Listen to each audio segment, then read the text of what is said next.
Dear friends of the industry, good evening. First of all, I want to thank Hare Krishna for hosting this magnificent evening here today in New York at the occasion of the UN World Water Conference 2023. Congratulations on your impressive work with the Dholakia Foundation, touching the lives of millions of people through 3 core principles: giving, empowering, educating. I'm very humbled and grateful to be here with so many stakeholders of our industry. And as I was thinking about my conversations this week, Mr. Savjibhai Dholakia, I thought about 3 themes that are top of mind for me and that I wanted to share with you. First of all, the 2030 agenda is just around the corner, and we do have a shared responsibility as an industry to leave no one behind. And the 2030 agenda recognizes the centrality of water resources to sustainable development and the vital role that improved drinking water, sanitation, and hygiene play in progress in other areas such as health, education, and poverty reduction. The global water crisis is also a women's issue in what UNICEF calls a colossal waste of time. Women and girls spend an estimated 200 million hours holding water every day. And by 2025, 2/3 of the world's population may face water shortages, and ecosystems around the world will suffer more. So I hope you agree. My first message is that this requires immediate action from all of us. And that brings me to my second message. We need authentic, bold leadership that believes in timely actions.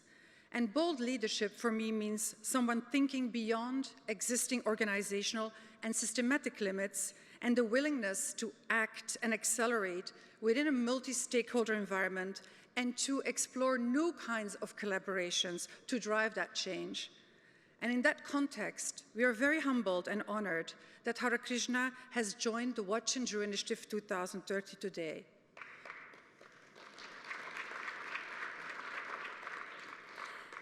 We are founded by Kering and Cartier, and we bring together CEOs and decision makers from across the supply chain to deliver measurable impact on 3 key pillars: climate resilience, preserving resources, biodiversity, and inclusiveness.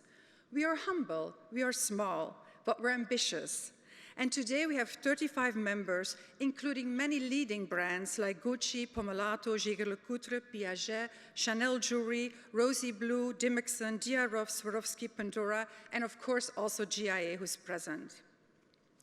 We're currently shaping a solutions lab with United Nations Global Compact and UN Women to accelerate the 2030 agenda. And our work will be shared with the wider industry. Our actioning on the 3 pillars is aligned with the 17 SDGs. And as many of you know, the 17 Sustainable Development Goals are based on a very important principle: partnerships. And that brings me to my third theme. We need strong multi-stakeholder partnerships. No one can do this alone. We're all accountable to society, and in our industry, we're accountable to our consumer and to all the livelihoods we touch throughout the value chain by the beautiful products we create. And when that consumer walks in that store to celebrate a special moment, it deserves trust, and trust is based on responsible business practices. Being 23 years in the industry, I can say we have come a long way building that trust. And many organizations and people present in this room have been instrumental in bringing sustainability agenda on the top of our industry. And allow me just to talk about a few. I was there when the De Beers Group started its best practice principles, a major milestone in bringing along the industry. It has been an accelerator to positive change on the ground. And I would like to give kudos to Ferial Zerouki, who is present here tonight. 23 years ago, when I started at the industry, it changed everything for us. I was also there in 2005 when the Responsible Jewelry Council was founded, another key milestone to have a standard to build solid management systems in organizations. I learned firsthand also from companies like Signet how important it is to engage closely with suppliers. And I still recall a roadshow in India on the Dodd-Frank implementation. Gina, lovely to see you, and thank you for your strong leadership. Appreciate your commitment on gender and inclusion.